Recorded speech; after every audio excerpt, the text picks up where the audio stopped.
Podcast.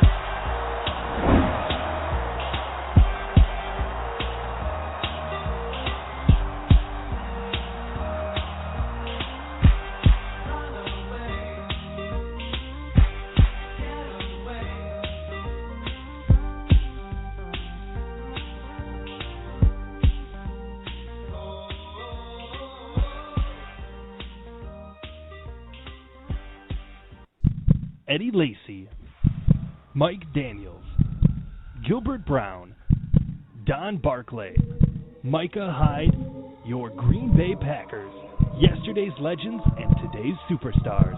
From corporate or nonprofit events to private parties, add some spice, hire a Packers player from Mayfield Sports Marketing. For details, just go to PackersTalk.com and click on Player Appearances. Are you looking for some signed Packer memorabilia? Look no further than Waukesha Sports Cards. If the Green Bay Packer can sign it, Waukesha Sports Cards has it. Check our website for upcoming Packer player and legend signings. Go to WaukeshaSportsCards.com. Well, hello, everyone, and welcome to another victory version of Pulse of the Pack, the 10th of its kind this season. The Green Bay Packers got their 10th win over the Oakland Raiders on Sunday, and in the process, they actually clinched their playoff berth before the game even started to a couple of other teams losing. But it's always nice to get in with a win as opposed to backing in or feeling like you backed in. But the Packers are in. This is our 10th version, as I said, of Victory Pulse of the Pack. I am your host, Jacob Westendorf, and joined with me, as always, is my esteemed co-host down in a different time zone, actually. He's about 2 hours ahead of where he normally is, Jason Perrone. Jason, actually, I could be wrong. Are you back from Florida? I am back from Florida, but I have a big announcement. You already know this, Jacob. I have a big announcement for our fans, followers, listeners, all three of them. I joke, two of which are you and I. I am going to be bringing the show back to the great Midwest, where my roots originated from, and going to become a resident of the great state of Minnesota come mid-January, just in time for the crux of winter. So I could not be more excited to be back in the Midwest, and no, that is not a joke. That is not sarcasm. I am very excited to be back despite the crazy winter. I've lived out in Arizona now for 23 years, but we've got our little 2-year-old, and very excited to get back out that way. So all of our listeners out there in the Minneapolis area, hit me up. Let me know where you're at. Let's definitely do some tweet-ups, some get-togethers. It'll be fantastic. But, no, I am back in Arizona, and I think somebody knows where I'm moving, because today was like the prototypical Minnesota winter day outside. It was chilly here for us. I won't talk about the temperature, because then you'll just roll your eyes. But it was dreary. It was gloomy. It looked like the sun hadn't come out in days. So I'm getting conditioned. I'm excited. I'm definitely excited. And if I may, Jacob, before we get started, on the front end of the show here, I want to give a little bit of love to our sponsors, because they really do a fantastic job. And I know that we mention them every show, but Mayfield Sports Marketing and Mark Mayfield, so many great events. They do a lot of really good charity work around the holidays, getting Packer players involved. And you can reach out to Mayfield Sports Marketing if you want to hire a Packers player to attend your event, kind of spice it up a little bit. Waukesha Sports Cards as well. They do a lot of really good signings, really good athlete appearances, a lot of Packers, former Packers, current Packers. We usually try to tweet those out on Twitter. So it's the holidays, so I'm in the giving and festive mood, so thought I'd throw a little bit of extra love the way of our sponsors. Absolutely agree, and one thing I can guarantee with this move to the Midwest is there will be more live shows, more shows at Lambeau, more shows live from training camp, and I'll even make a trip up to Minnesota every once in a while, because like I mentioned to you, Jason, Target Field is on my bucket list. But now that those logistics are out of the way, this show's about football. Let's talk football. The Packers are 10-4 currently. They have a chance to win 12 games this season, and it doesn't feel like they're that good of a football team a lot of the time. I mean, maybe it's a different kind of good, but we're used to the offense running like a Ferrari, and now it runs like a station wagon. So I guess my first question is, this team at times feels very below average. They lost 2 games at home this year to 2 bad football teams. That's what the Lions and the Bears are. They're bad football teams. And it wasn't like the Lions or Bears played out of their minds in those games. They scored 18 and 17 points respectively in those 2 games. The Packers looked really bad against Denver the entire game, and for about 3/4 of a game against the Carolina Panthers. And had it not been for a Hail Mary, they would have lost to the Detroit Lions again in Detroit and been swept by them for the first time since 1991. That's a long time, in case you haven't figured that out. How remarkable is it to you that not only are they 10-4 and have a shot at a first-round bye, but the fact that they're in the playoffs in general? And to me, if you would have just told me to sit down and watch every game the way it's transpired, obviously you can't do this, but without knowing what the final score was, all those sorts of, watch the way the teams played. There's no way that I would tell you that the Packers were a playoff team. Their defense is probably slightly above average. Their offense is well below average. I don't have a problem saying that at this point in the season. I think, we give the guy a lot of flack. I really do think that it speaks to the way Mike McCarthy runs this program. The team's won 10 games, and almost nothing has gone right, especially offensively. Aaron Rodgers is having, as my guy, Zach Cruz put it, one of the worst really good seasons ever. Doesn't look like his MVP self. Eddie Lacy's bounced in and out of the lineup. There's been no Jordy Nelson. We've complained about every single wide receiver. The tight end position has been virtually non-existent. The offensive line's been banged up. It's remarkable to me. This team it's almost like they win out of habit.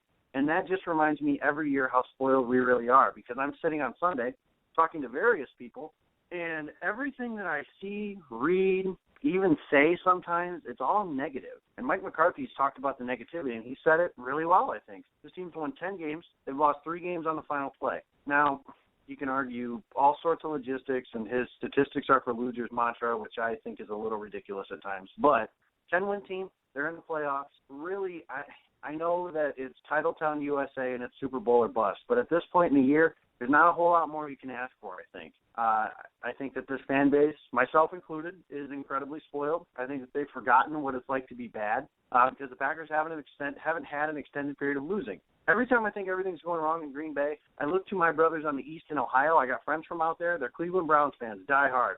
They can't remember the last time their team was good. I mean, it's so bad out there that they were rejoicing when Josh McCown was signed to be their starting quarterback. Josh McCown is not good at football. It's remarkable to me. The Packers are a, quote, not good. They're not as good as they normally are, yet they're still 10 wins. They're in their own, they control their own destiny for the NFC North, and with a little bit of help can clinch a first-round bye. That's great to me. It's not as good as it normally is, but I think that with all that stuff I'm adding in, I'm basically trying to say I think it speaks to Mike McCarthy. I think he's a great football coach. I think that he should get all the appreciation in the world this year. Jason, how do you feel?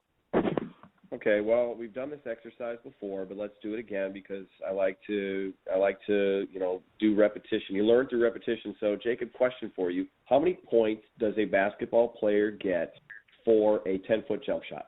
2. How many points does a basketball player get for a 360 windmill dunk? What about a layup? 2.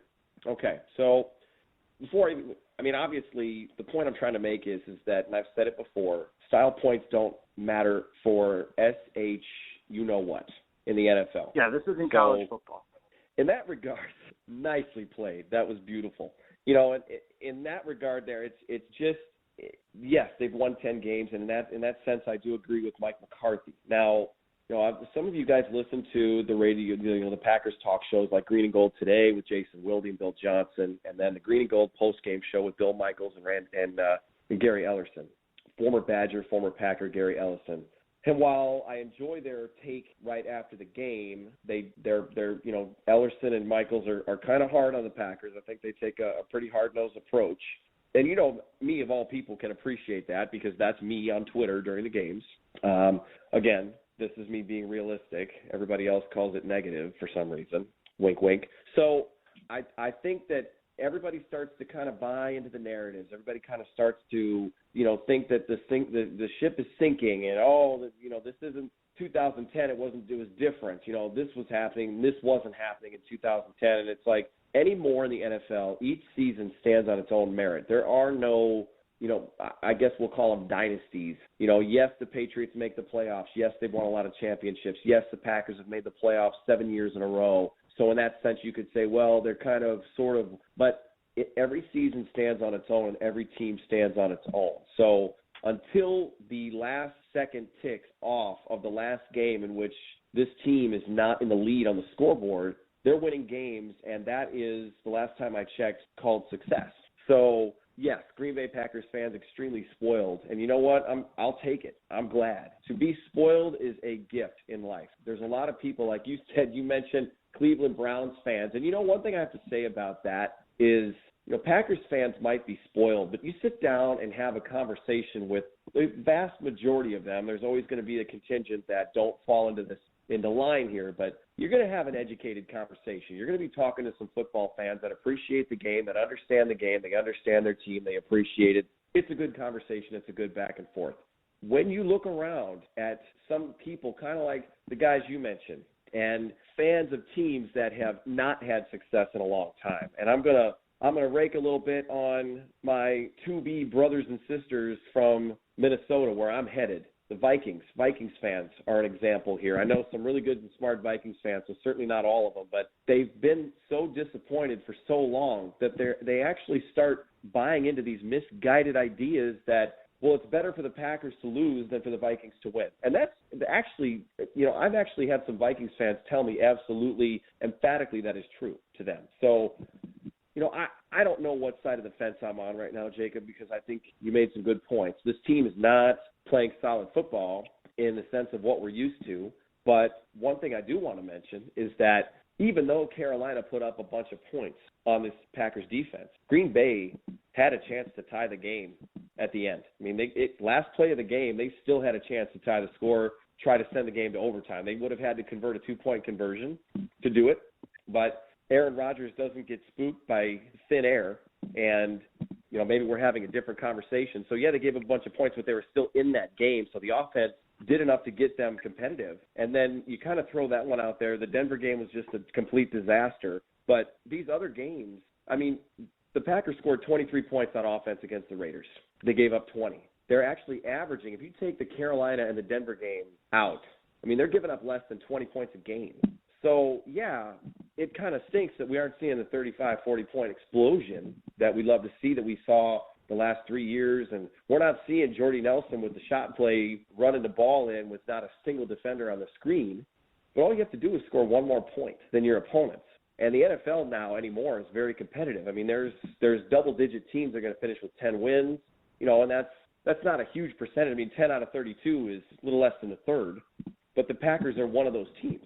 So, at some point, all the negative Nancys and the negative Nellies, myself included sometimes, really have to realize that, hey, they're 10 wins. They're in the playoffs. They're going to the tournament. Because, and I've said this 1,000 times before, too, tell me about a time that a team won a Super Bowl that did not make the playoffs. If you can find one, then you ride in on your unicorn and show me, because that's just not how it works. So, the offense itself, and I think we're probably going to get into some of the comments that have been made by Rodgers and McCarthy, I think.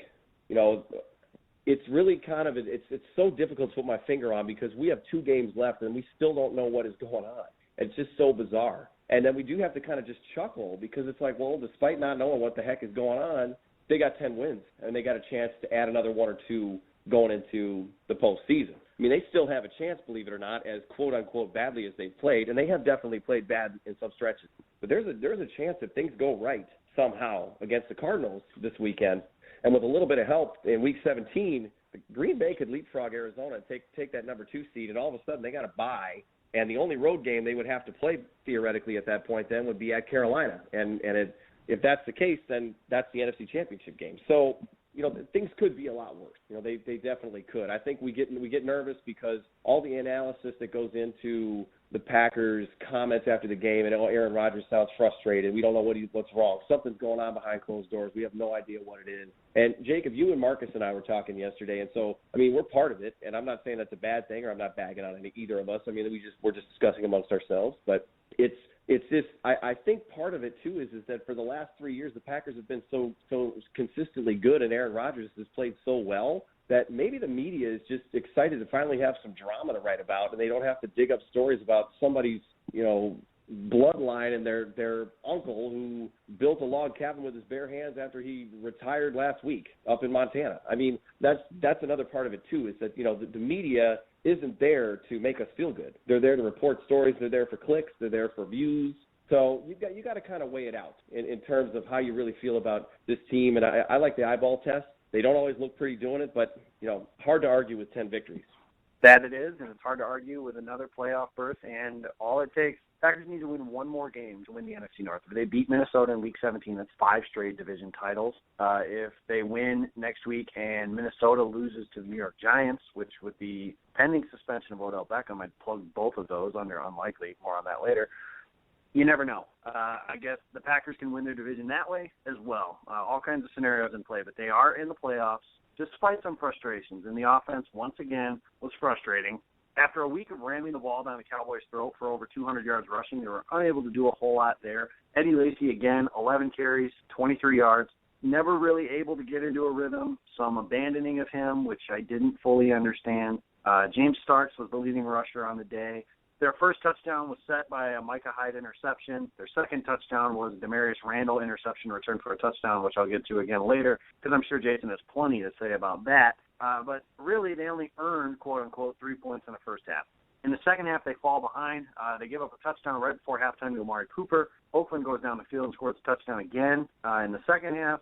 And it's all of a sudden the Packers are trailing 20-17 in a game that they were leading 14-0. Then the drive of the game, everything turns right here, as it's done all season long. One big kickoff return by Jeff Janis. 3 plays later, bang, Packers have the lead right back, a lead they never relinquished. And, of course, they get the lead because all James Jones does is catch a touchdown. That's right. All James Jones does is catch touchdowns, and he was left wide open down the sideline. Rodgers hit him in stride. 30-yard touchdown reception by James Jones. Packers would add a couple more field goals, make it 30-20 final. They were excellent on defense in the fourth quarter. Lots of good in there, but mostly sprinkled around a lot of bad. Again, a lot of that big lull that hit in the middle of the game where the Packers they actually really from the beginning of the game, they didn't score any points. They didn't move the ball. It took them a while to kind of find their rhythm, drop passes, missed throws, really some inexplicable play calling at the end of the game as well. But the big one that I want to discuss is, again, Davante Adams continues to struggle. I know he's hurt. It seems like by the end of the year he might have an injury to every single portion of his leg. He's had an ankle, then it was a heel. All we need is a calf and a hamstring, and we're good to go as far as the injury trifecta, or injury bingo. I can't call it trifecta. Injury bingo for Davante Adams' legs. Either way, it was a poor pass. Davante had a ball in the corner of the end zone. It wasn't a good pass, but he did get his hands on it. It just looks like anything that has any degree of difficulty to it whatsoever, Davante doesn't catch it. And if he does catch the ball, it's an immediate tackle. There's no yards after catch. And it looks like during courses of the game, he was being benched in favor of Jeff Janis or Jared Abbrederis. Janis got in the game. Rodgers threw him a slant, a little high. Still, he got his hands on it. Should have caught it. Didn't. And then Jared Abbrederis made 3 catches. By the end of the game, Rodgers was pining for him to play more. Overall, offensively, I said it a few weeks ago, Adams has become the scapegoat, but it's easy to talk about this because he was supposed to be a star. They named him the offseason's MVP. Aaron Rodgers pumped him up. He doesn't give out praise like that easily. It just does not happen. Mike McCarthy doesn't give out off-season MVP awards often either, things of that nature. He was very good at the end of last year. He was the Packers' best receiver in a playoff game against the Dallas Cowboys. The intro to our show is based around Davante Adams' signature play of his career. Right now, it's clear he's not going to have a good season. Unless he goes full Terrell Owens for the next 2 games, catches 20 balls in each game and probably 3 or 4 touchdowns in each of those games. The end of his season numbers are going to look very, very poor. So what's the problem? And we've often said the rule is, whatever the injury is, if you go between the chalk, you're saying you're good to go. So the injury thing may matter, but it hasn't mattered enough to keep him off the field. So I'm not going to give him a pass, so to speak, because of the injury. I don't think he's gotten any better. It almost looks like the Packers are forcing themselves to get Adams involved on offense, and there's no results, or very little results, I guess is what I'll say. Adams has 1 touchdown this season. He hasn't done a whole lot. He hasn't made any big plays, and the Packers needed him to do that with the absence of Jordy Nelson. We have the running moniker on the show. All James Jones does is catch touchdowns, and that's great. James Jones has been a godsend of a free agent wide receiver and really kind of fell into the Packers' laps. But Jones can't be the number 1 receiver on this team. Randall Cobb can't be the quote-unquote number 1 receiver either because he's a slot receiver. Packers need a threat on the boundary. They don't have that. And it's because Adams hasn't played well. I don't know what the problem is. He hasn't looked good. I know other receivers have had some struggles in their first couple years and turned it on eventually. I'm concerned, and obviously we'll talk a lot about Adams, I think, this offseason. I don't think they're going to get rid of him or anything crazy like that. But even when Jordy comes back next year, the Packers are going to need Davante Adams to step up. This is a second-round pick, and with a team that is draft and developed just about strictly You need your draft picks to hit, especially a second-round pick. And the Packers have had a lot of success with that. Jordy Nelson, James Jones, Randall Cobb. Some of those guys were third-round picks. Jones was the third-round pick of that group. I don't know what the problem is, but I'm not against Aaron Rodgers' idea of Jared Abbrederis getting more time on the field because Adams just hasn't played well, and I don't think he's earned his spot on the field. They want to talk about the hot hand all the time. Well, Abby's got a hotter hand than Davante Adams does, so it's time to put their money where their mouth is, so to speak.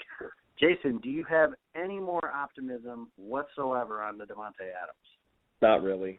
Yeah, I think at this point it's go time. You don't have now these next two games might as well be playoff games. Somebody tried to say today on one of the shows that this Arizona game doesn't mean anything, and I get that it's a tough game and it's a really tough matchup, and the Cardinals are favored to win as they should be, and frankly, I mean, my picking them this week is not going to be – it's not only going to be because I'm trying to continue to be perfectly imperfect, but because that's legitimately what I think is going to happen. So – but, you know, and if they do lose to Arizona, then there's no chance that they're getting the second seed, but the NFC East is so bad that there's no chance that they're going to lose the third seed. So then they essentially have to, well, I guess they could if they don't beat the Vikings in the final week of the season. So, but from the sense of them moving up and grabbing the 2 seed, those hopes are dashed if they lose to the Cardinals. So you got to put your players in that are going to make plays and that are going to be what you need them to be. Now, I mean, Jared Abbrederis just hasn't been healthy enough to get the opportunities to make the big plays. I mean, honestly, he's had some catches. He had a nice kick return or a nice punt return, last week or the week prior. He's a smart player. We all know Aaron Rodgers loves him. I think we can start throwing all these narratives to bed and just say, yes, Jared Abbrederis is a solid player. But I've only really seen him make one big play so far, and that was the big catch that he had in the first game that he played in, and he got hurt right away, and then he missed another couple of weeks. So I think the Packers are just – it's one of those things where it's almost like a gambler, where you play, you hit big, you know, your second hand, you win big, you lose,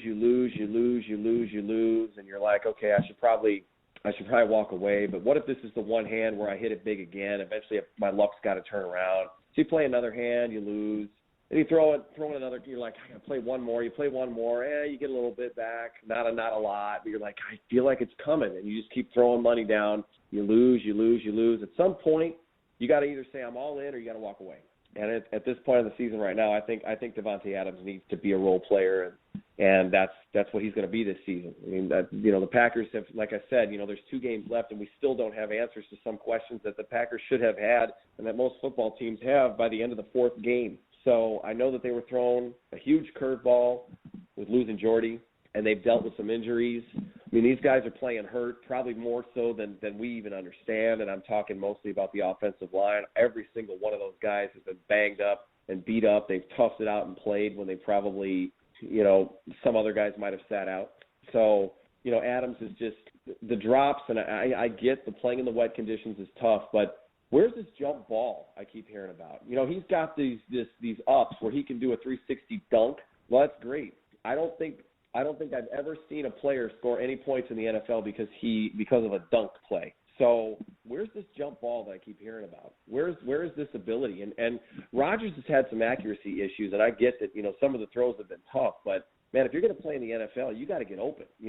Corners are going to press cover you because guess what? It works. So Davante Adams, if you want to play more, if you want to get back to where you were, if you want to live up to all these expectations and all these accolades that are being thrown at you by Aaron Rodgers himself, who doesn't throw that around loosely, then you got to get off press coverage.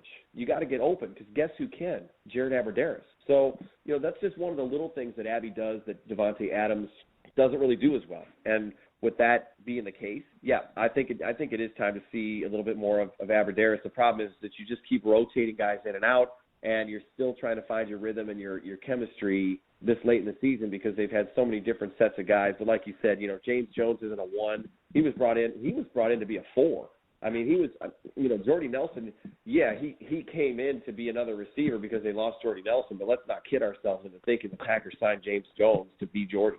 He came in to be the 4th guy. They I'm sure, expected it to be Cobb, Adams, Montgomery shortly after the season started, and then Jones as a security blanket 4th guy, which is exactly where you want to be. But that just hasn't been what it's been. And a big part of the reason why is because with Adams being hurt and not performing, they keep having to shuffle guys around. And we haven't even touched on Jeff Janis as a receiver. And I just think at this point, you got to go with the guys you go with, and you live and die by what you got. And if you win, you win. If you lose, then you come back next year and you get at it again next year.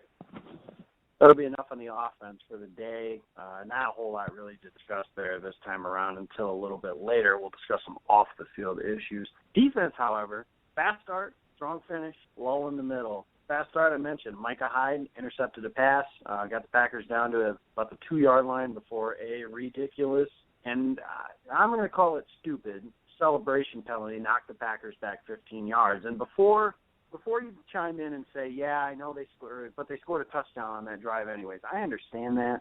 But I witnessed last year, and I love Mike Daniels. Let me get that out of the way. I've said that several times. I love Mike Daniels. But Clinton Dix got an interception in the NFC Championship game and got the Packers down to the 1-yard line.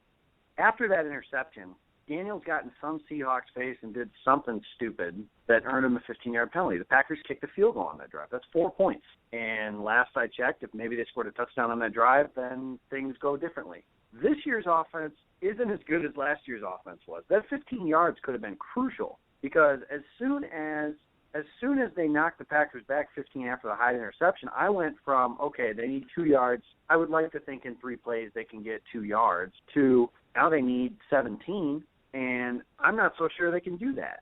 So that penalty was huge. So I don't want to spend too much more time on that, but that was stupid beyond measure. But the biggest play of the game defensively as far as excitement goes, Jason, what did you refer to that as? Peanut butter Randall time. Peanut butter Randall time. Peanut butter Randall time.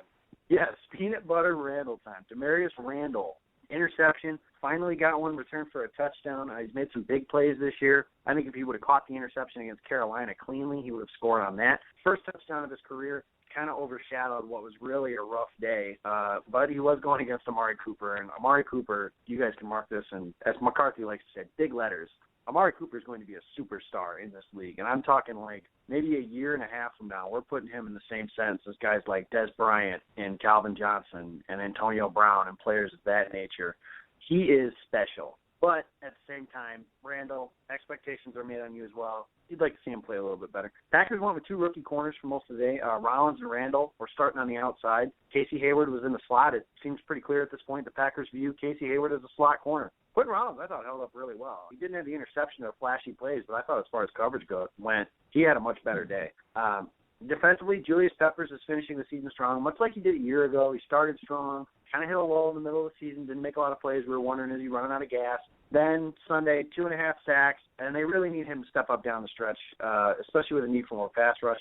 And that starts Sunday against the Arizona Cardinals because them receivers can play. And Carson Palmer, if you give him time, you name the defense, he can pick them apart. So the Packers are going to need a pass rush, and it looks like that's going to have to start with Julius Peppers. He's been the Packers' best pass rusher this season. They're going to need that on Sunday. They're going to need it down the stretch of the season as we close out the 2015-16 season if the Packers want to make a run to the Super Bowl. Special teams-wise, that's been a massive positive. We've been talking about the struggles on offense. We've been talking about how the defense kind of doesn't play that well against good teams. Special teams has been good really all the way around. Save a kick return against the Detroit Lions. They've been awesome in coverages. Jeff Janis and Aaron Ripkowski, those guys are both monsters on punt coverage. Say what you will. Jeff Janis may never make a play on offense. That's very possible that never happens. This guy's got a spot on this roster as that special teams ace. And, Jason, we'll talk about it once the offseason hits about how many receivers they're going to keep. This guy has to be a lock because he's just that damn good on special teams. I know that the running narrative, or some people are really in the cult viewing of this guy can be the next Jordy Nelson. I don't think that.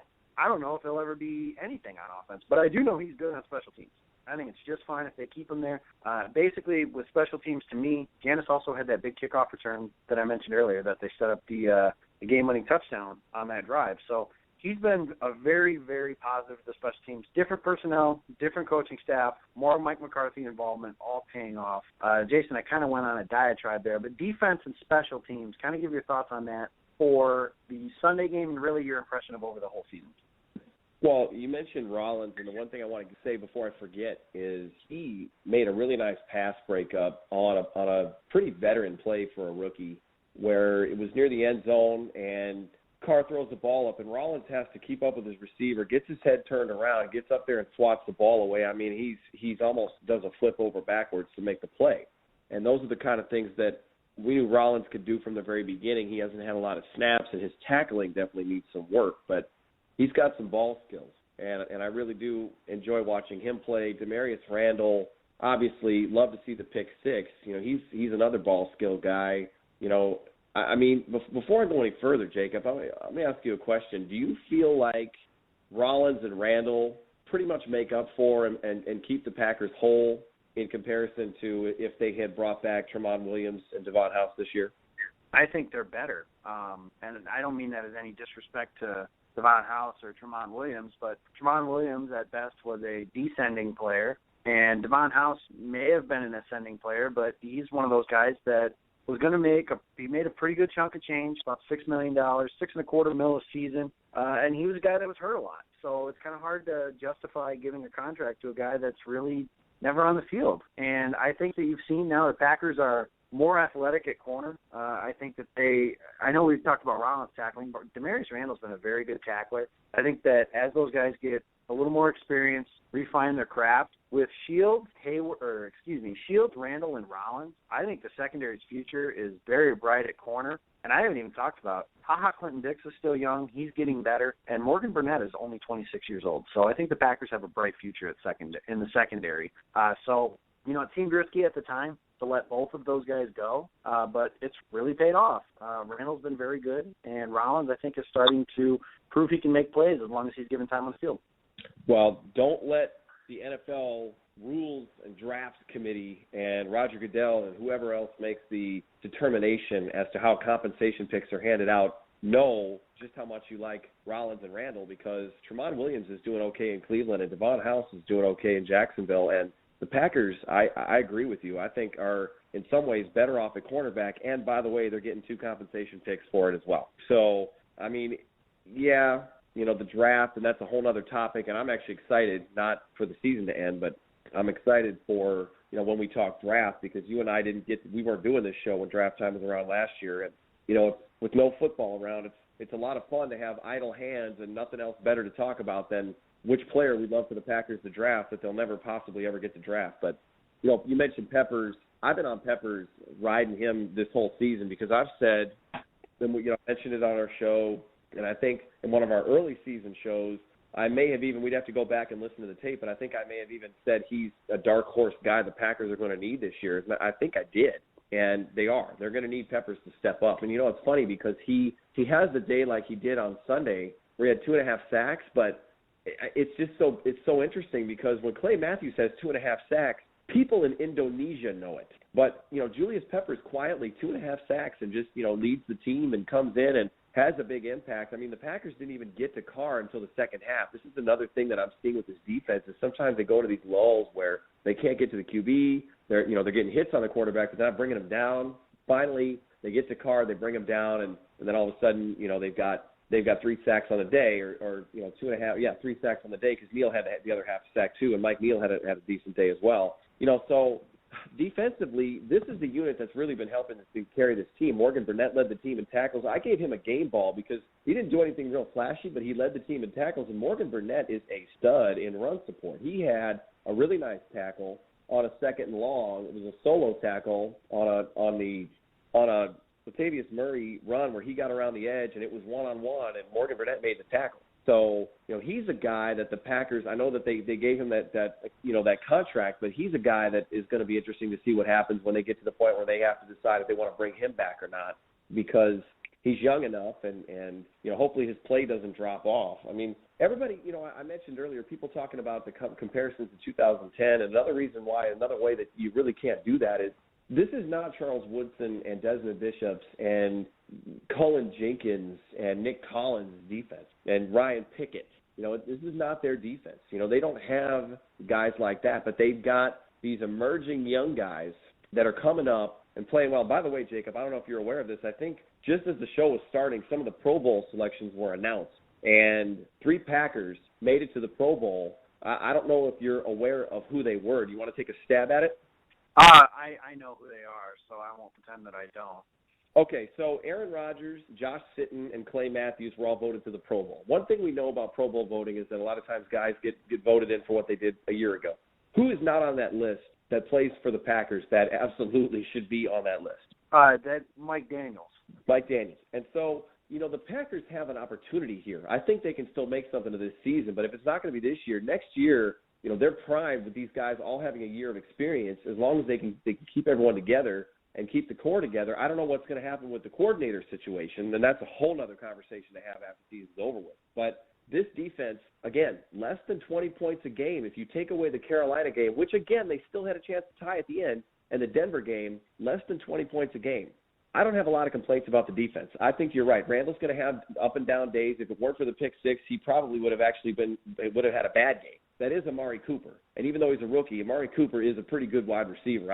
He was the guy that I said on last week's show I was most concerned about until I went typical Jason and decided to say I was worried about Lee Smith, the slowest tight end in the NFL, because I thought he was going to sneak behind all the coverage. And while they were spending so much time covering Crabtree and Amari Cooper, he was going to have 2 one-yard touchdown catches, and he was going to be a huge problem for the Packers. But, Randall's going to fix that. He's going to be fine. Clay didn't have a tackle for the first time since 2012.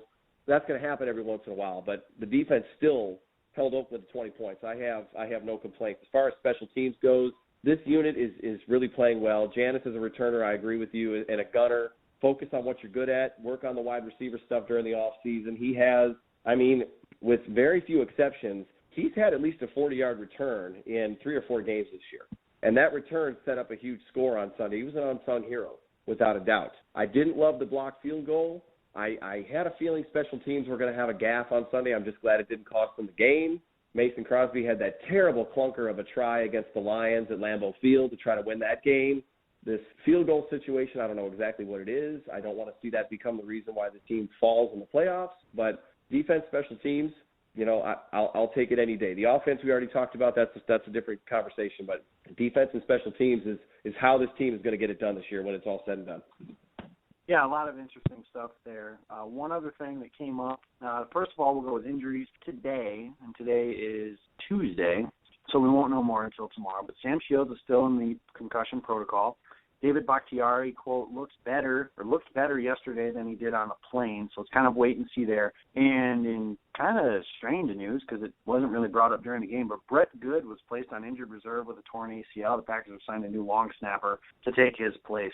2 bits of, actually, let me take that back. The leads us for the final portion of talking about the game. That's the Mayfield play of the game and the Waukesha Sports game ball. My play of the game is the James Jones game-winning touchdown. Because it gave the Packers a lead they didn't relinquish, 1. And 2, something else that I get to brag on my significant other here a little bit. She's not the biggest of football fans, and she kind of rolled her eyes with how obsessed I am at this. She actually thinks it's funny that you and I sit here and do this show, so that's kind of funny. But she wasn't with me during the game. Yeah, of course she does. I'm sure Kelsey does too. But anywho, during the game, she wasn't with me, and I texted her after the James Jones touchdown, and I said, all James Jones does, ... I didn't expect her to know what the hell I was talking about. And she texted me back within like 30 seconds, said it was catch touchdowns. So good job, baby. You made me very proud on that given play. And now that is my Mayfield Sports play of the game. My game ball goes to Julius Peppers, 2.5 sacks. Really the best player in the defense throughout the day. Did okay against the run, I thought, but really made a mark with his pass rush, and they have to do that. They have to get that from him. So, Jason, Mayfield play the game, Waukesha Sports game ball. Okay, this is a first. You only sent the script how long ago? And I still I'm the guy that isn't quite sure what I want to order, but I'm really close, so I want everybody else to order first. So by the time the server gets to me, I know what I'm getting with regards to my play of the game, because it's so weird. This season has been weird. That's a perfect word to describe it. The Packers put up 30 points, beat the Raiders on the road by double digits, and I can't think of who to give the play of the game to. I probably would have picked your play had you not, and I don't want to double dip there, so I'll have to come up with another one. But I'm actually going to give my game ball, do the game ball first. I'm going to give my game ball to Brian Bulaga, because he was tasked with the very minute, simple job of keeping one Khalil Mack off of Aaron Rodgers. We all know Bulaga has been battling an ankle injury. I think he had a knee injury earlier in the season as well. He did have a knee injury. Toughed it out, has played through it, and Mac had one sack on Rodgers, which really was kind of one of those things where it was just as much on Rodgers as it was protection. He had to run him down from behind and brought Rodgers down before he got back to the line of scrimmage. So it was a sack, but it wasn't a truck type of deal like we saw against the Broncos. I think we were all very concerned that Rodgers might end up dead if things didn't go right and Bulaga wasn't ready to play, and especially if Bulaga didn't play at all and it was going to be Don Barclay.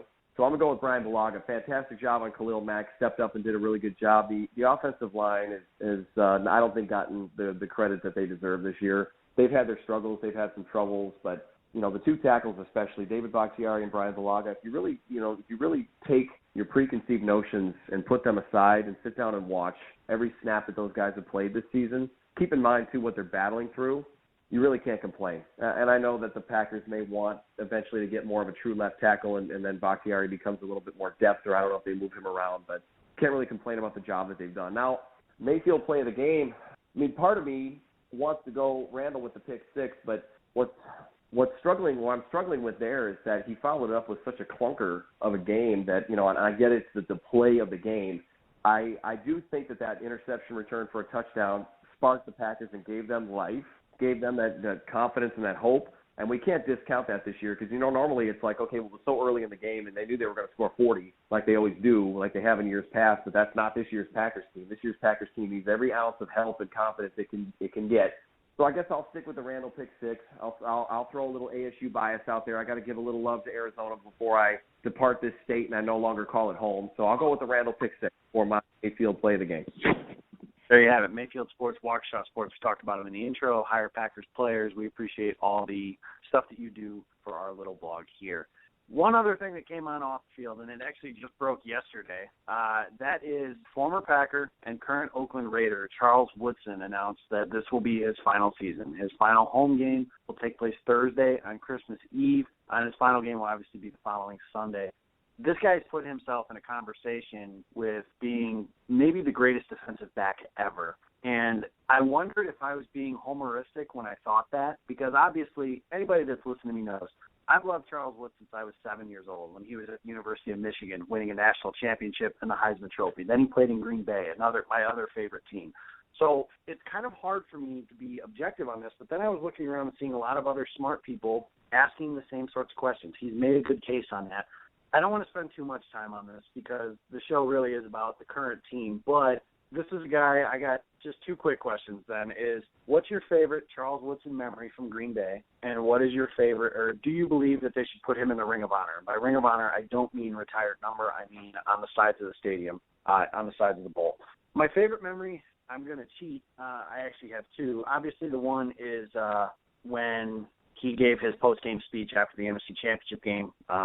Every year after, like if my baseball team were to win in the semifinals, I kind of invoke and say the same things, tell them one more kinds of things, stuff like that. It's just, I can't do it any justice. The speech was phenomenal. I remember because they kind of showed it a little bit later, so the emotions of the championship game had kind of wound down. I figured out the Packers are going to the Super Bowl, but then I listened to him talk, and I was like, this 2 weeks can't go fast enough. Like, the Packers are going to win this game, and I want this game to start right now. I was so excited, and I'm not even going to play. So I could not imagine what those guys in the locker room felt at that time. The other one is the following year, I was doing some freelance work at the stadium. The Packers were playing the Bucs, and we were doing some stuff in the locker room, getting some post-game interviews with a few guys.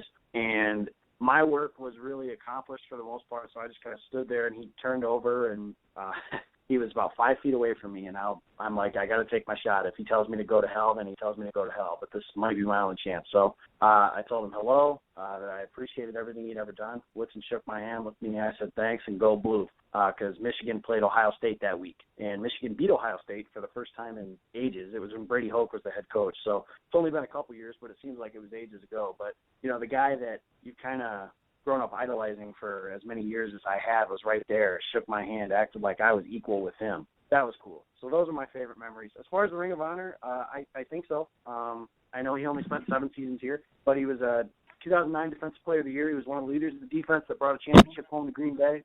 He was arguably the most important player on that defense that brought that championship home. I think he deserves to be put in the Ring of Honor. I don't think he deserves to have his number retired here. I think they should retire his number in Oakland, but that's another topic. So, Jason, favorite memory and Ring of Honor. Favorite memory is not a play on the field. My favorite memory is Charles Woodson, arm in a sling, walking off the field after Super Bowl 45 with the Lombardi Trophy in his hand. Because his arrival in 2006, although we had no idea at the time, and let's not forget, he did not want to play in Green Bay. He was not happy about coming to Green Bay. It was a paycheck for him. He was the employee that clocks in and clocks out, and it's nothing more than money to him. He doesn't care a thing about the job. Turned into an incredible Green Bay Packer. I think he grew as a person, as a player. He'll always be known as, I think, as an Oakland Raider by the vast majority. I think Packers fans might be a little biased and say not really, but I think he'll be known as an Oakland Raider because he started and finished his career there and spent more years there than he did in Green Bay. But let's not be mistaken. His time in Green Bay is what cemented his legacy and the reason why he's going to be in the Hall of Fame, and he will be a first ballot Hall of Famer. So with that said, I think, nothing is ever going to eclipse or equal what Reggie White did for this organization, but I think if there's a player who's behind Reggie or a second, I won't say close, but second, it would be Charles. So his name definitely goes up in that Ring of Honor. I don't necessarily know if they retire his number, but I think his name goes up in the ring. We were all so happy to see Reggie get that Super Bowl 31 and after the 96 season, and I think we all felt the exact same way about Charles after 45. So that's my favorite memory. I'll throw in, for those of you who really want to know what my favorite actual play on the field was, it was not just one. It was every single interception that Charles Woodson got against Jay Cutler. Love Chuck.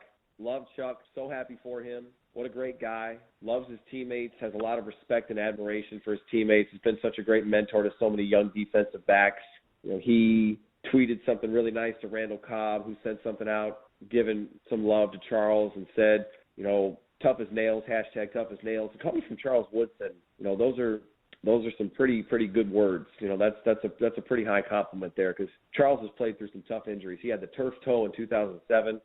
Don't discount how hard it is to play or come back from turf toe. He had the turf toe in 2007. He had broke the collarbone he had to come back from after 10. He played in 11. Shoulder injuries, you name it, he had them. And he played through a lot of it. So, I was a defensive back in high school for the 2 minutes that I played football ever in my life.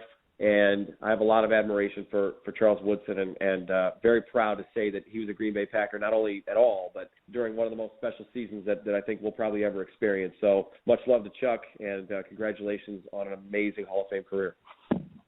Absolutely. Congratulations, Charles Woodson, on a Hall of Fame career. Next thing up here on the Packers docket is the Arizona Cardinals. Showdown. The Packers, if they want any chance at a first-round bye, they have to win this game. It is in Arizona. Last time the Packers were in Arizona, Jason, you remember it too well, Aaron Rodgers was hitting a face mask, fumbled, and ball was returned for a touchdown. The season was over just like that. The Packers returned to the scene of the crime, if you will, looking for a small measure of revenge. It's going to be an interesting game, I'll say this. So the questions I have for the Cardinals, they've won 8 games in a row. They've looked like arguably the best team in the NFL. As I mentioned earlier, a win coupled with a Vikings loss gives the Packers a 5th straight NFC North title. My questions are, as I ask every week, what matchup in the game scares you the most, and what matchup do you think favors Green Bay, coupled by a game pick? I like matchup in a game that scares me at this Cardinals secondary. Even without Tyrann Mathieu, the Cardinals have some capable corners, some good safeties against the Packers wide receivers. That's been an ongoing issue all season long. I don't have to bang my head against the wall anymore to explain why that would terrify me. Even though they'll be without Mathieu, and I do think Mathieu has been one of the best players in football on the defensive side this season, that's still a pretty good defense.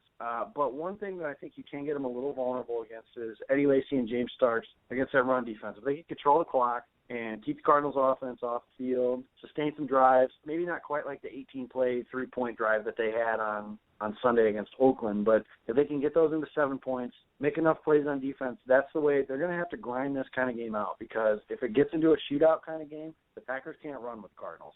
So I think they need to run the ball and control the clock. Now, as for my game pick, I've said all kinds of nice things about the Packers throughout the show, about how they've won 10 games, and that's great, and we're spoiled and all that stuff. That being said, I like the Cardinals big in this game. 38-17. I just think that they're better on offense and defense than Green Bay is. And if your biggest advantage going into a game is special teams, that's not going to end very well. So I like Arizona to win this game by 21 points and essentially lock up the number 2 seed in that scenario. The Packers will have to win a winner-take-all game at Lambeau Field to beat the Minnesota Vikings to win the NFC North, in my opinion. Jason, matchups and game pick, and you kind of alluded to it earlier. Okay, so now we're going to play a little game called How Well Do You Know Your Co-Host? So what have I been saying for the last couple of weeks? I'll start the sentence, Jacob. You finish my sentence for me. So let's see how MFEO we are, okay? Okay. The NFL anymore these days is not so much about being the better team, but it's about what? Better matchups. This is probably the worst matchup the Packers could possibly face in the NFL. I don't like any situation in this game favoring the Green Bay Packers with the exception of maybe the field goal kicker and with a new long snapper, which, by the way, I did not know about Brett Good. I had a very busy day at work today. I did not know about that. So I heard that, and I was just like, oh, man, there's certain guys that, you don't miss them until they're gone. And let's hope that that's not the case with Brett Good. And that's not good news because with that injury obviously happening this late in the season, then there's a pretty good chance that he may miss all of or most of next season as well. So the matchup that I don't like, that I dislike the most is pretty much all of them, but I'm going to go with Arizona's wide receivers against Green Bay's secondary. And what's scary about that is that the secondary has been one of the biggest strengths for the Packers this year, but it's despite how well those guys can play. And I think that, they might come up with a play or two. Larry Fitzgerald, Michael Floyd, John Brown. Is it John Brown? There's John and there's Jaron. There's 2 of them, and they're both good. So, yeah, I mean, these guys run the routes that we all wish the Packers were running. These guys run the rub better than any team in the NFL. Larry Fitzgerald, I've said this before. I think I mentioned it maybe on this show. I think we've talked about it. Larry Fitzgerald this is, I think, his 11th or 12th season. If you counted the number of times that Larry Fitzgerald has been open, whatever your definition of open is, and not caught the football in his career, you would probably have most of your fingers left over on one hand. He catches everything. Had a touchdown against the Packers in the playoff game. Might have had 2. My recollection is fuzzy. I've tried to block that out of my mind. I was in the house for that one, Jacob, and that pass to Greg Jennings that sailed over his head was coming right at him. I don't like this matchup at all, and I think the Packers are in for a really long day, and Aaron Rodgers' struggles aren't going to get a break here because the Cardinals get after the passer. They don't leave him any room. He's not going to have any room to run, and I don't see the Packers establishing the run because even though the Cardinals aren't ranked very well on the rushing defense, I think Bruce Arians and his staff. I mean, Arians is an offensive coach, but I think the Cardinals' game plan is going to be to come in and shut down the run and make the Packers throw. Which again, I mean, it kind of makes me throw up a little bit to know that that's what teams are trying to do to my quarterback, who should be beating everybody up and down the. So basically, it's like knowing that your dad's fighting your friend's dad and he's not going to win. It kind of makes you sick. I think that's what's going to happen. Is I think Arizona's going to come in and try to shut down the run, and I think they probably will. I just, Eddie Lacy's so up and down. Until I see it, I have no confidence that he's going to run all over the Cardinals. James Starks was not great against the Raiders. He had the fumble. That's, not his first fumble this season, and so this is a tough game. And even with Tyrann Mathieu being out, who is a big X factor back there, I think he would have been a guy that would have given the Packers fits had he played. He still got Patrick Peterson, and really, you take away Randall Cobb. The rest of the defensive backs, the rest of the secondary for Arizona can handle what's left. Dale Buchanan out of Washington State, kind of a converted safety linebacker, and he's played really well in his second season. I mean, they're just playing so well, and it makes me kind of ill to say it because you guys, those of you who don't know, I live in Arizona, but I am not a Cardinals fan at all. As a matter of fact, they're my least favorite team in the NFL. So imagine how I feel every Sunday when I have to watch bonus coverage of the Arizona Cardinals after their game is over and on local TV. So that's one thing I will not miss when I leave here. But, again, score doesn't matter. I'm taking the Cardinals. I don't think they'll win by 3 scores. I see something maybe a little more along the lines of like a 38-24. But I think it'll be at least multiple scores, and they'll pull away late. That there's just it's not a good matchup for the Packers, and it's tough for a road game. That's a very loud venue. For people who haven't been there before, everyone talks about Seattle. I mean, it was a playoff game, so the energy was probably a little bit different in there. But that place gets very loud, especially if they're going to keep the roof closed. It's going to get really loud in there, and it's going to be tough for the offense to operate. And they're not going to get their usual offsides and trying to draw the defense offsides. And they're just a sharp team.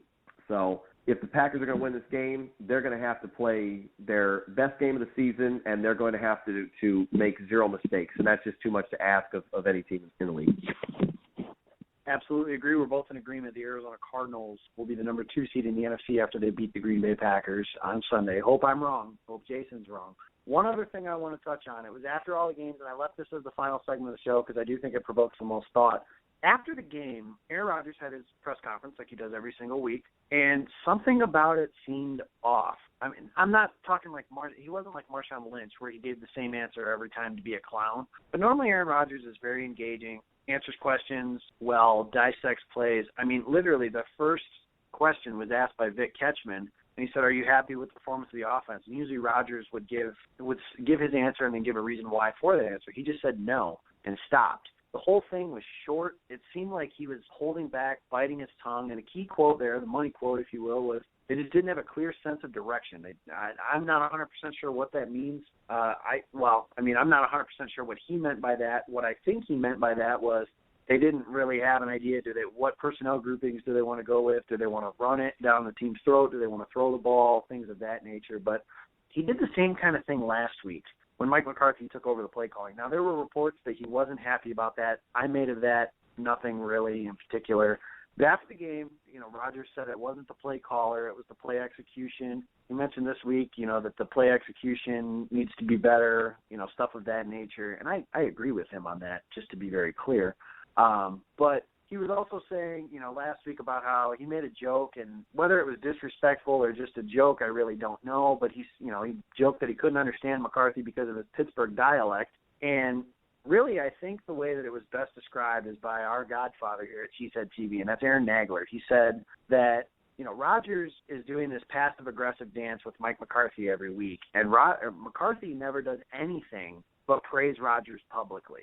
So my theory on it is, and I guess the question is, what do you make of this demeanor? My theory is, I know he's supposedly close with Tom Clements. He can't be happy that, Clements basically got demoted, and I think the writing's kind of on the wall there that Tom Clements isn't going to be back here next year. But even so, if you're going to we've given a lot of talk in the last couple of years about how, Brett Favre was a diva in his final days here. This is diva-esque by Rodgers. And it's really borderline pathetic to me. I mean, the Packers have won 2 games since McCarthy took over the play calling. That's his head coach, and I understand that franchise quarterbacks have a lot of weight, but Mike McCarthy's still the boss. He's still worthy of respect, and the Packers have been very good ever since Mike McCarthy's been the head coach. So, long story short, I guess what I would say is, if Aaron were right in front of me and cared at all what my opinion was, I would tell him, you need to get on board because the only way that this Packers team is going to be successful is if it's all hands on deck, everybody on board. You have to realize that Mike McCarthy believes that him calling the plays is what's best for this team, and I do as well. And Mike McCarthy is going to be the play caller for as long, at least through this season, and probably a really long time, probably as long as he's the head coach. So, Aaron, you've got to get on board because this is getting a little ridiculous from week to week about the mopey, pouty, basically undermining your head coach in public. So that's my feeling on it.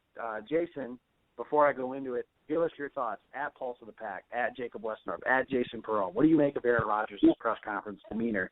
Use the hashtag Pulse while sending that to us. So hashtag Pulse at Jason Perone, at Pulse of the Pack, at Jacob Westendorf. Jason, what do you make of the Rodgers demeanor? I still haven't listened to the whole thing, and I don't obviously like the air of the whole situation because something's going on. We don't know what it is. It's obviously a distraction, and you don't want to see these kind of things eating away at your team, especially when it involves your quarterback, most important position on the field. He's obviously the linchpin of this team. Without Aaron Rodgers, the Packers are not even half of what they are currently. So it's concerning.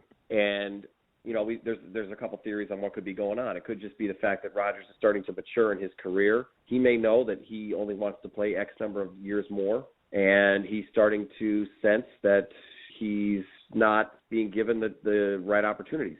I don't think you can really blame Mike McCarthy for Jordy Nelson's injury and some of the things that have happened, and Ty Montgomery going down and Devontae Adams deciding not to step up. Maybe. I mean, in some aspects, Adams could be a coaching issue, but really I think Mike McCarthy's done a pretty good job, and he's got a pretty good track record here. So, Rodgers would seemingly have every reason in the book to get on board and buy into the system. Tom Brady and Bill Belichick have been together for 14 years now. There's not even a hint of either one of them not getting along or wanting to be around each other. I think if Tom Brady retired, I think Bill Belichick would too, and there's a good chance it could be vice versa as well. So, you definitely don't want to see that happening if that's the case. I think Rodgers is just a different kind of guy. He's a perfectionist. He's almost OCD to an extent. You listen to his recall after he talks about plays, and he's got this photographic memory. You've got to realize that there's not a lot of people in the world that are able to do that. His intelligence level is pretty high, and he knows it. And he's dealing with players who, of course, might be smart on a different level, but not to that level, not to his, and not in his realm. So you have to understand that that's what you're dealing with. But I do think the Packers have good enough players, and I think they have guys that understand enough to be good. They just haven't been able to get it going this year. Sometimes the balls just don't bounce your way. Sometimes the luck doesn't all come flying your way. There is a little bit of luck that goes into every successful team's season. Even the Carolina Panthers wouldn't be 14-0 right now if it weren't for a little bit of luck in some situations during the season. So we'll see. I mean, Rodgers is going to come out and play hard. One thing I'll point to, though, is that there's been a schism. Remember that word back in 2000 and I guess was it 2010, 2009 with the Vikings, the schism with the whole Favre thing and all the stuff that was going on. And you watch Rodgers come out of the tunnel for games and you watch him on the field, and he just isn't the same, peppy, fiery, pumped up kind of guy. I mean, yeah, he was excited after they beat the Lions, and he sounds fine in the post-game interviews after they win. I mean, he sounded weird yesterday. You would have thought they lost. But there's just something different about Rodgers. And all I can say is that I hope that he's still hungry to play this game. I hope he's still dedicated to the Packers. I hope he still buys into this coaching staff and this front office regime, because they've done enough. They've put enough around him. The defense is there right now. Some of these receivers, you don't have Greg Jennings. You don't have Donald Driver. You don't have guys out there who are money, Jordy Nelson, who are money on their routes. But one thing I can tell you, I think, is that these young receivers might not be getting it done on the field, but they admire the heck out of 12. And you can't necessarily say that was always the case when Jermichael Finley, Greg Jennings, and even Donald Driver were there. There were stories that came out about those guys not feeling like Rodgers had their back at times. And so you have to pay the price. If you want older, more experienced guys, you're going to have to become more accountable. You don't want to be accountable, and you don't want to step up and say, hey, I'm the bulk of the problem here, which Rodgers has not. Then you're going to have to surround yourself with some guys who are willing to let you slide there, because there is a mental aspect to this game. And if receivers aren't enamored with their quarterback, they don't tend to catch as many footballs. And I'm not saying guys are not dropping balls on purpose, but, that interception that Rodgers threw yesterday was ridiculous. It was stupid. And, I don't know whether that was he checked out of a run play and threw it, or if that was just a poor play call. But there's just things happening right now that just baffle me. And then to see him come out and say some of the things he did in the postgame, it's, hopefully it would be nice if they went out, be a huge cure is if they went out and had a great game and beat Arizona somehow, and this team caught fire. And then all of a sudden it's one of the most amazing stories that we've seen. It would be right up there with 2010. I don't think it's going to happen, but it sure would fix a lot of things and make a lot of this stuff go away that I wish they weren't happening. But it's Aaron Rodgers. I think he'll get it put together. And if not, it's going to be, like we've said, it's going to be a very interesting off season. We'll definitely have plenty to talk about. You'll be getting better content and more shows of Pulse of the Pack during the off season if that is still around as a discussion topic, for sure. Before we sign off, I know you're getting ready to sign off, Jacob. I want to myself personally obviously wish you a Merry Christmas, wish you and your family Merry Christmas. Merry Christmas to all of our listeners out there. We really appreciate all of your support, all of your love. Happy holidays to everybody, and we will catch you guys on the other side. That we will. We will catch you on the other side of Christmas, and I will be the first to say all I want for Christmas is a Green Bay Packers victory over the Arizona Cardinals, which was a while ago when we did our game picks. Jason and I both liked the Cardinals this week. A lot of content in today's show. Like I mentioned earlier, check out our Twitter account. Send us #Pulse, your thoughts on Rodgers' post-game demeanor. What's it all mean? Does it mean anything? Does it mean nothing? What are we looking at here as far as all kinds of different stuff, really? Is it a big deal? Is it not a big deal? There's a lot of stuff to talk there, but that's @Pulse of the Pack, @Jacob Westendorf, @Jason Perrone. But that's going to finally do it for today's show. Be sure to check out PackersTalk.com for all your latest Packers news and podcasts. I mentioned the shows that are the Twitter handles that you can follow. Want to thank our sponsors once again. Want to thank Jason, as always, for doing the show for me as well. Doing the show with me, I should say, not for me, with me. Want to wish you guys a Merry Christmas out there as well. I hope that the look on JJ's face is priceless, because that's what Christmas is all about, those little kids. Thank you guys for listening to Pulse of the Pack. We will see you guys after Christmas, hopefully heading into a happy mood when the Packers go to take on the Minnesota Vikings for possibly the home finale at Lambeau Field. But thank you for listening to Pulse of the Pack.